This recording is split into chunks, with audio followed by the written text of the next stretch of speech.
let's talk about ourselves today.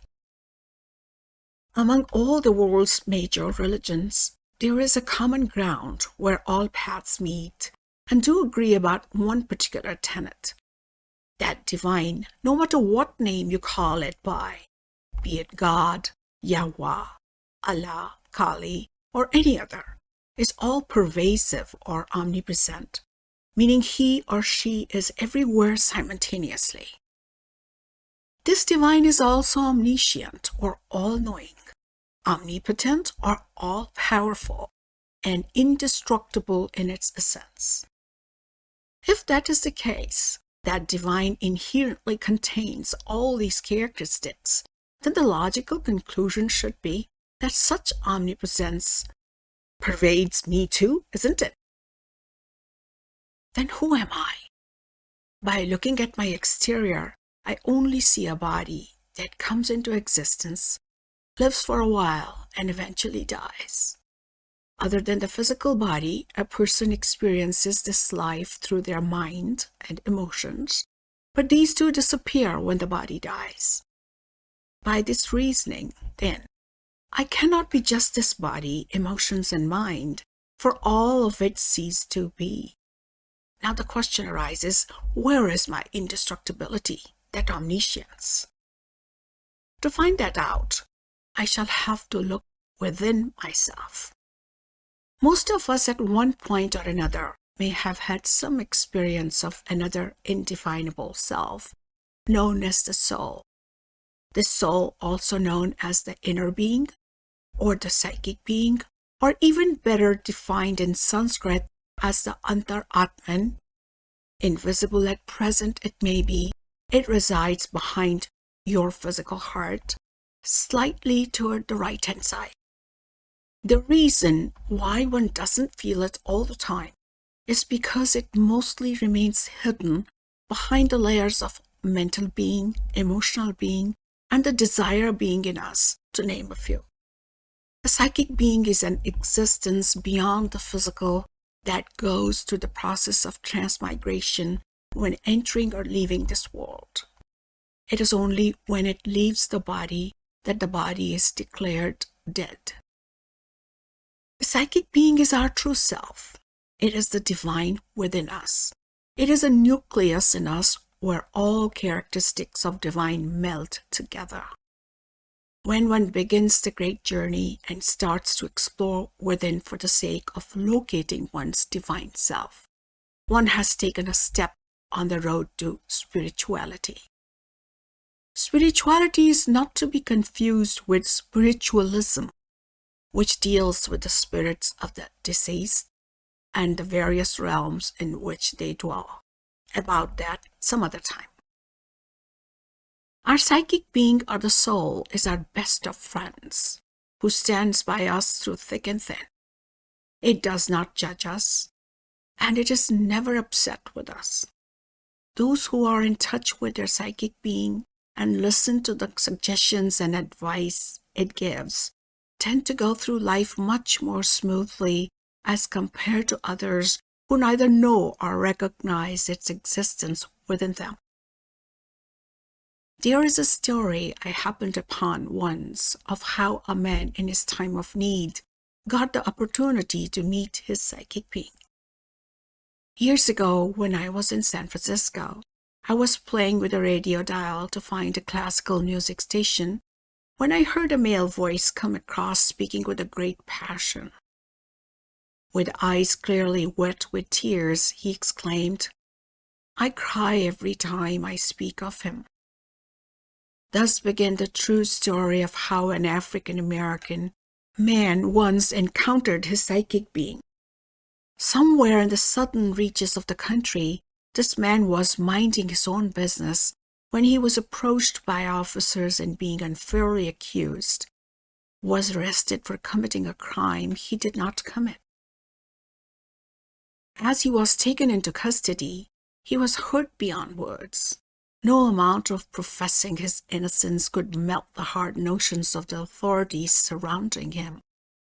He was soon sentenced to several years in prison and was tossed in there ruthlessly. As he faced his dreadful fate, his heart was unable to withstand this stark injustice. He was so deeply hurt that he cried almost incessantly. All of us cry for various reasons, no doubt.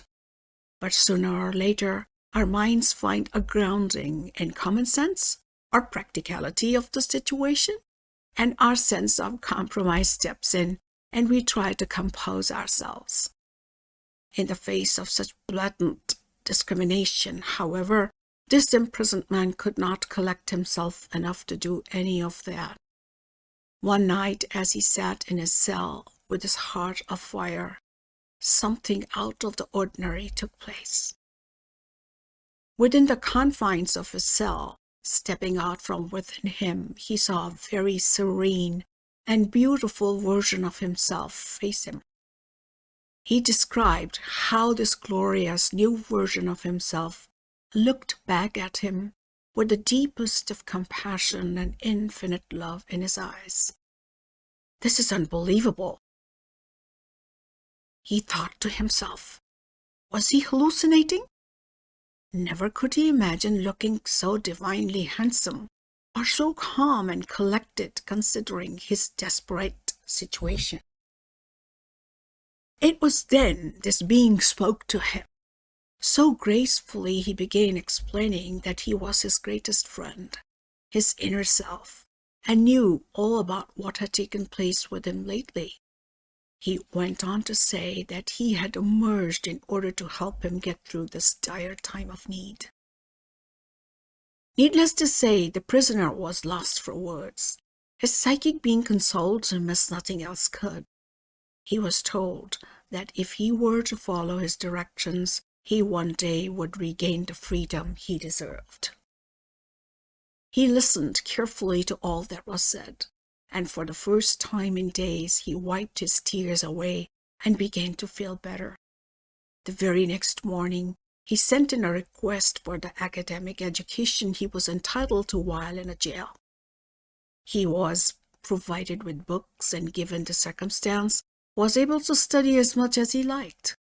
Some weeks later, he obtained his high school diploma, and after even more hard work, he eventually managed to get his college degree and was released early for good behavior soon after that. Upon his release, he proceeded to tell his story to all who would hear it.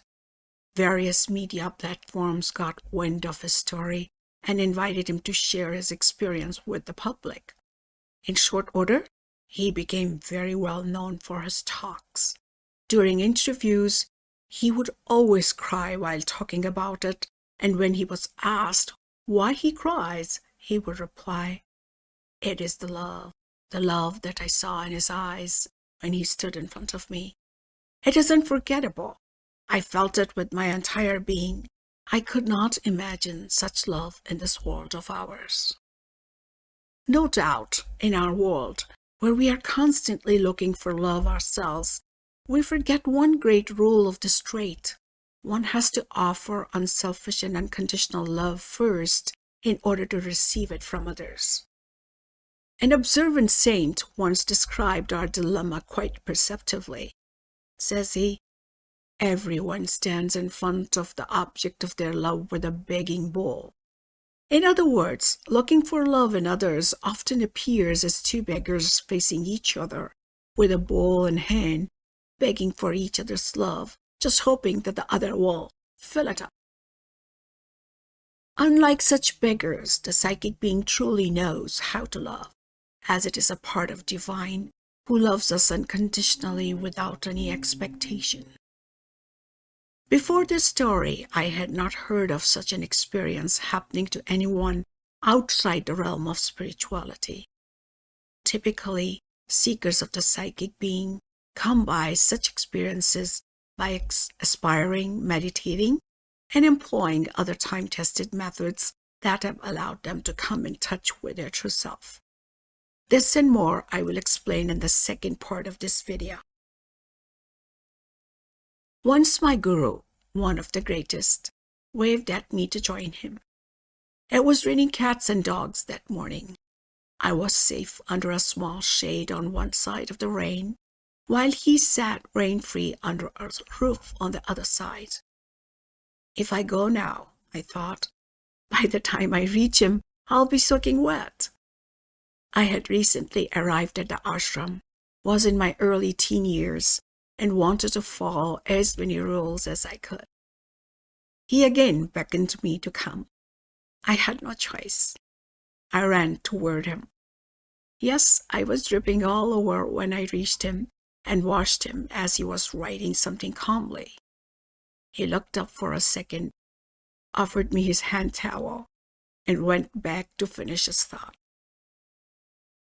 Oh, that precious piece of paper that he handed over to me later. I still have it, though I feel as if the inscription of it has been transferred into my heart forever. The message inscribed so perfectly captures the essence of all we have talked about here today. Succinctly, I quote, meditate on yourself, honor yourself, for your God resides in you, as you, for you. Your God resides in you, as you, for you.